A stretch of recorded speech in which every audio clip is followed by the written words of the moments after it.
Hello friends, tonight we're going to take a look at the EOTech EXPS3 holographic sight. I've been using this EOTech for 2 years now, and though it's not perfect, it's a great optic and worthy of your consideration if it does what you're looking for. When I was first considering another EOTech, I had all of the concerns that you might have. There was the Wandering Zero controversy a few years ago where the government sued L3, claiming that L3 knew the EOTechs have a Wandering Zero in certain extreme temperature and humidity situations. And I live in South Carolina. The whole goddamn thing is an extreme temperature and humidity situation. South Carolina is the closest one can get to experiencing life during the Cretaceous, hunted by giant centipedes and dragonflies the size of sparrows. If an optic is gonna die, it's gonna die here. Like most things, anything that wanders into the state might not make it out on the other side. You know, who the hell knows? Over the years, I'd seen these reports online of civilian shooters having quality control problems with their EOTechs. And then I remember after the government lawsuit, EOTech issued refunds to consumers who returned their optics. And I think there was a class action lawsuit too. So surely these must be the worst optics ever, right? They got sued, they had to pass out refunds, they got in big troubles. But I noticed something weird. All of my friends who had served in the military and had used EOTechs, many of them in the field, they were all buying them again to put on their civilian rifles. So what gives? I asked them, and almost universally, they told me that they had actually enjoyed using EOTechs and felt that they're a great product. I asked them about the zero shifting, and most of them told me that those problems were occurring under really, really extreme circumstances, far more extreme than any that I'll encounter. Most of them had never experienced those problems personally anyway. Circa 2015 to 2017, lots of folks on internet forums and other digital social outlets, they spoke of the EOTechs as though they're some sort of catastrophic failure, prone to instant death if exposed to sunlight, heat, moisture, or loud shouting, like a tactical Precious Moments figurine. And, you know, internet gun forum dwellers and Precious Moments collectibles are actually really similar. Both are white and most likely to be found living in a grandmother's basement. So I wanted to find out for myself, are these colossal pieces of shit, or are they really great optics? To hopefully circumvent the problems, I bought one of the newer ones, the EXPS3, with the hope that whatever kinks there might have been ironed out at this point. And while we're at it, we're going to take the time to discuss the difference between red dots and holographic sights, as well as more modern red dots, and see how they kind of stack up against the EOTechs. And hey, I should warn you up front, this video is going to be like 6 million years long. There's a lot to cover here, and I'm making this kind of specifically for my good friend and longtime subscriber, Suat. He's an awesome guy and one of my Patreon supporters. Speaking of, I'd also like to thank two of my other new, very generous Patreon supporters, B. Strom and Steven. Your support means the world to me and helps me make longer and more ridiculous videos like this one. I really, really appreciate it. If you'd like to support me on Patreon, please visit the link in the description, and thank you so much for watching. Anyhow, back to the show. Features. Let's see what the EXPS3 offers. Specifically, this is the EXPS3-2, which has an extra dot in the reticle to help with longer shots. I like having that extra help, especially when I'm using the magnifier here. The XPS series sights are compact. That's a very relative term. They're somewhat compact for EOTechs. They're still gigantuous compared to pretty much anything else. And they take 1, 2, 3 batteries. The E in EXPS stands for extreme. Whoever decided to call it that is a fucking wiener. Really, the extreme models just have a QD mount that lets them sit higher in a more natural position. And that QD mount is super nice. I really like it. The EXPS3 weighs 11.2 ounces and is submersible up to 33 feet, or I should say down to 33 feet. The battery lasts for 600 hours of continuous use, and that is not very long, is it? Yeah, that battery capacity really sucks. I'm not going to list the entire dimensions of this thing, but it's also worth noting that this, like I alluded to earlier, is a very, very big optic. It is really large. EOTechs have a holographic display and technologically are more complicated than a red dot. We'll talk more about what that means a little bit later. The holographic nature of the EOTech allows it to display the beautiful and very useful ring reticle on the big, clear, untinted EOTech display that we all love so much. And also, EOTechs even work when the lens is damaged, which is pretty cool. And EOTech optics have very little parallax. Most modern optics have very little parallax. You're really just talking about to what degree, and these have far less than other comparable options. The lovely side buttons and big clicky adjustment knobs, they are super fun to use, and who doesn't like playing with their knob? Do you see the night vision button here? It'll probably be a photo that you're seeing. That engages the night vision mode. I'm not cool enough to need night vision mode, but if you are, there it is. Most importantly, this sight uses one of the best reticles around, that giant big red EOTech donut with a very precise 1 MOA dot at the center. If you have the 3.2 model, like mine, you get an extra 1 MOA dot just below the first one. That reticle, it is just the greatest. Why should you choose a holographic sight? Holographic sights offer a few advantages over red dots, though those advantages do come at a price. Red dots are simpler technology. An LED is reflected off of glass and into your eye, though that sounds kind of painful. Holographic sights, on the other hand, they have a series of mirrors that reflect a hologram onto the display. A lot more equipment and technology is involved making that work, apparently. Red dots tend to have tinted glass, and some folks find that very distracting. Personally, I'm not bothered by it most of the time. Except with the cheaper ones. Yeah, some of those make me feel like I'm looking through one half of a pair of really shitty gas station sunglasses, the kind you buy for a hasty disguise when you're going to meet your mistress or your manstress at the Red Roof Inn just outside of Charlotte. You know how it goes. In general, red dots have simpler reticles, usually just colored dots, red dots. Many folks find that the EOTech reticle is both quicker to acquire and that it offers more useful information, but that also might just be because it's really big. Older red dots often had these big bulbous dials and thick shells that sort of gave you the effect that you're looking at the target through a toilet paper tube, and also all that shit on the side blocks part of your target too, reducing awareness. Back in the day, I almost exclusively used aim points, and I noticed that the older ones caused that for me.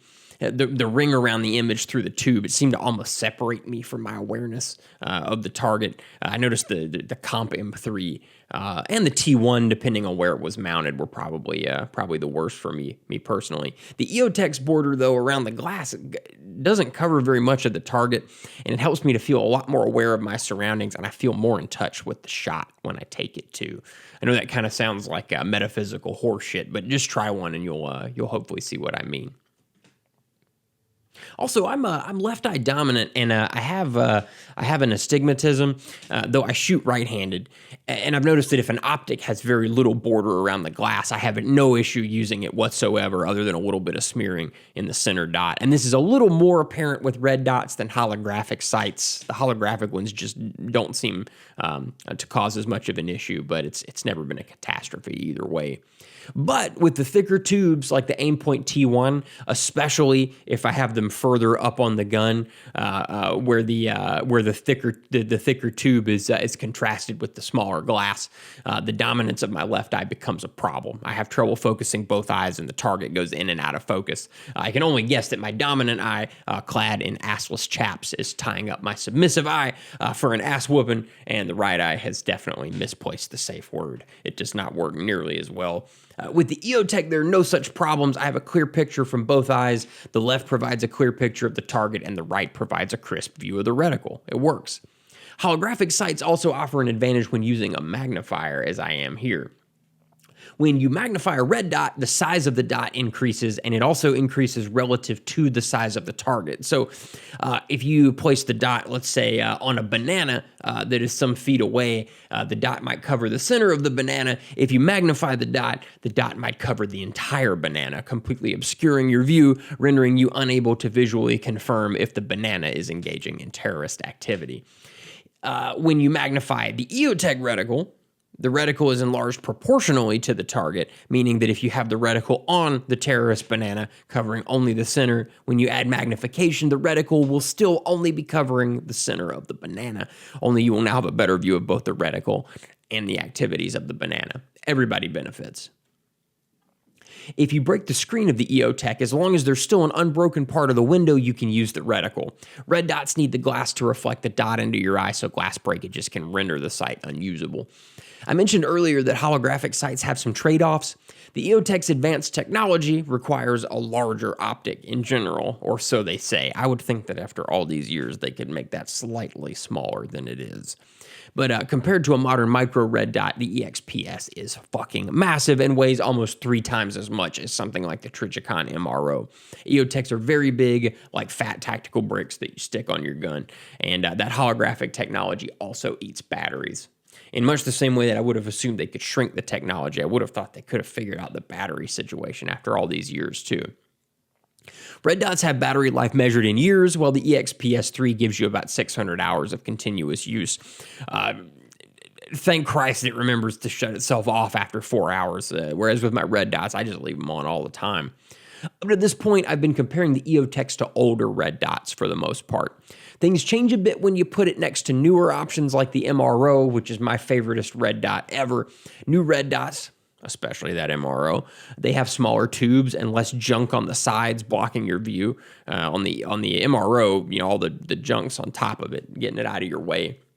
So you don't get toilet paper tube vision, and the sights don't weigh 1,000,000 tons, again, like the EOTech. The MRO is so much lighter that I move faster and acquire targets faster with it, even though the reticle is a lowly simple red dot. The MRO is smaller, it's cheaper, and the battery lasts for years. That complicates things. So yeah, the screen of the EOTech, it's more pleasant to look at, as is the lovely giant reticle that we all adore so much. But the MRO, it's got my heart these days. The EOTech is going to have to shrink the technology to really keep up with the newer stuff. Which EOTech should you choose? It really comes down to whether you intend to use night vision or not, and which sort of batteries you'd like to use. If you have no interest in night vision, you probably don't need the EXPS3, though I'd recommend getting the E model in any case. Not only is it extreme, but you really want the QD mount, I promise. If you want to use AA batteries, you can take a look at the 512 and the 558. I think those are the two. I want to say the 558 has night vision capability, but those are also bigger. They have the longer front. And while a longer front is good in the world of wieners, it's not so good with optics. You want to have as much of that rail space as you can. And I think those are a little heavier too. And this is already a really heavy optic. Though there's a difference in price, to me, it's not enough to make me want any model other than the 558 or the EXPS3. I wouldn't consider any of the ones that lack the QD mount. The EOTech QD mount is super awesome. It's on both my my magnifier and the other fucking thing, of course. So why do I recommend that you get the fanciest one? Night vision is more affordable all the time. High quality analog tubes are getting cheaper while digital is improving at a rapid rate. Buying a great optic is a long-term investment. On average, I use my high-end optics for about a decade, sometimes far longer, and who knows where night vision is going to be in 2 years, let alone 10. So just get the EXPS3 and enjoy it. You'll be glad you did. So how has the EXPS3 performed? This is a great optic, one of my favorites. So far, I've had this mounted on 3 guns, and just over 5,000 rounds have been fired through those guns with this EOTech mounted. I've seen no wandering zero problems, no issues with humidity, just rock solid performance. And if there was going to be a humidity problem, it would occur here in South Carolina, where the outside air is nearly drinkable, and there's a thunderstorm every 15 minutes for 9 months out of the year. This is one of the fastest optics I've ever used in a way. I'm a mediocre shooter on my best day, and the EOTech definitely speeds me up, though the larger aim points and other similarly giant optics are not slow per se. I've just noticed that ring really helps me find my targets quickly. I feel like tactical cool man whenever I'm using this thing, looking at that red ring while I run between barrels at the range until I fall and hurt myself. When I bring the gun up to my shoulder, there's no hesitation from my eyes acquiring a complete picture of both the target and the reticle. The gun comes up and the image is right there. But that speed doesn't necessarily extend to transitioning between targets because of the weight of the optic. And we'll talk more about what that means in a moment. After a few months of using this thing, it feels really natural, again, when compared to the other giant heavy optics. I kind of started to forget that I'm using a device to do this. The huge field of view combined with how little your vision the sight actually covers, you can just do just about anything you want with this thing. Again, relative to the other huge optics out there. When we start to compare it to the little ones, things change. The EOTech QD mount is rock solid. Every optic I've ever had that you just screwed down, even with a little Loctite, the screw would absolutely work its way out in an inopportune moment, and then I'd have to adjust my zero. Extremely irritating. But this thing, it is not going anywhere. It is locked down tighter than Mike Pence's beehole. It is on there. If you've ever used one before, you know that EOTechs are very easy to adapt to, both for brand new shooters and for folks who aren't accustomed to optics at all. With EOTechs, you focus on the target rather than on the reticle with both eyes open, and this seems to be more natural for most people than focusing on the front sight, and often new shooters who struggle with iron sights excel with the EOTech or a red dot, or at least feel more comfortable. And here's a quick public service announcement. Don't follow that arbitrary and ancient rule that one must master the iron sight before you move on to an optic. This can really turn kids away from shooting. They play these video games all day where they use fancy ass red dots and laser beam hologram sights, and they don't want to use lousy old iron sights. Kids think EOTechs are cool and they're easier to use, so let them use the damn things and have a good time. Also, iron sights blow, and I don't have a single AR-15 that has any attached. And man, that is going to really bother the shit out of some of you, and I just love it. I've had a few new shooters tell me that they feel even more at home with the EOTech than something like the MRO because the glass isn't tinted and the reticle is big and friendly. The details matter when somebody's just getting started in this sport. The EOTech reticle will appear blurry if you're focusing on the reticle rather than the target, giving you a clear indication that you need to adjust your technique or at least see the eye doctor. If you look closely, you'll see that the big hula hoop reticle is a little grainy, a collection of pixels rather than a solid ring, and that ring can have a little bit of a halo around it sometimes depending on the light and maybe my stupid eyes. These are small things, but they matter to some people. The big ring sight, though, the EOTech reticle, it is just awesome. Up close, say within 25 yards, you just fill the ring with the target, pull the trigger, and get solid hits. It is fast. Farther out, you can use parts of the ring to help measure your holdover, making it a little bit easier for me personally to get good hits at longer distances than with a standard red dot. The huge field of view is likely a factor here as well, and you almost forget you're looking through a crazy glass square the longer you use this thing. And I'm even more impressed with the EOTech after using it with a magnifier for a few months. The size of the reticle stays the same relative to the target under magnification. This setup is very intuitive to use. I've scored some hits with this magnifier that really kind of surprised me. It almost works as well as something like an ACOG.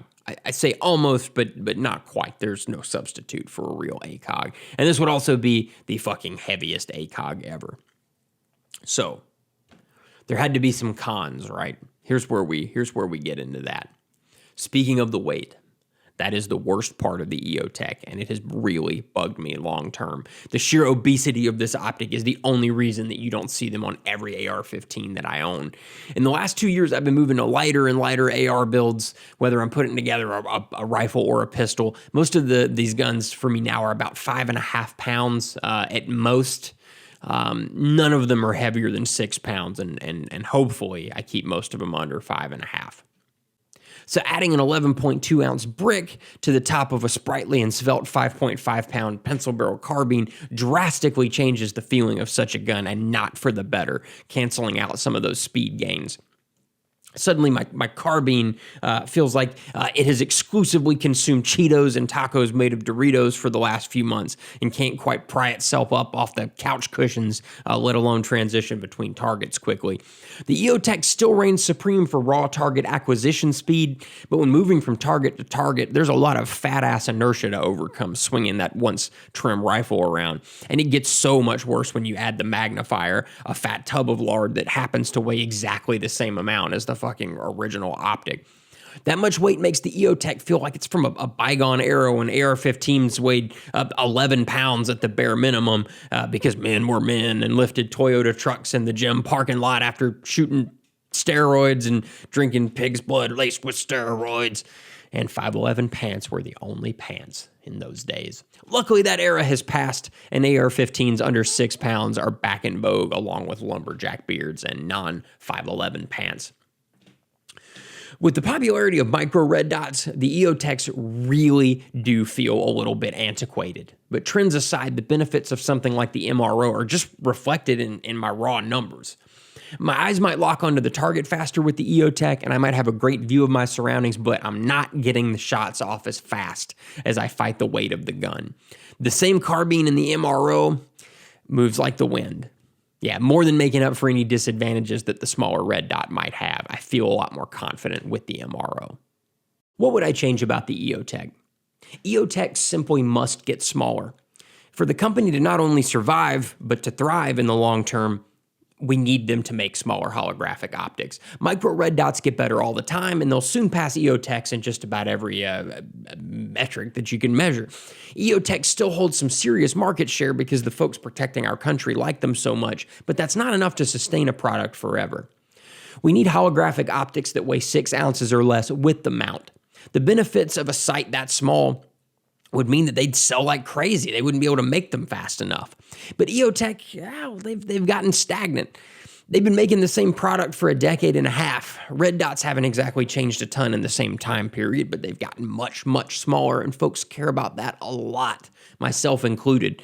Shooters are learning that the ability to quickly and comfortably get great hits matters a lot more than how cool a reticle is or how tinted the glass might be. EOTechs just feel plain slow these days next to the competition. And I know earlier I was talking about how fast EOTechs are. Yeah, they are relative to, the big, huge red dots that were coming out when EOTechs were new, when this technology felt cutting edge, or even when it was starting to get a little bit older, 4 or 5 years ago. But as red dots shrink, well, EOTechs just don't hold that advantage anymore.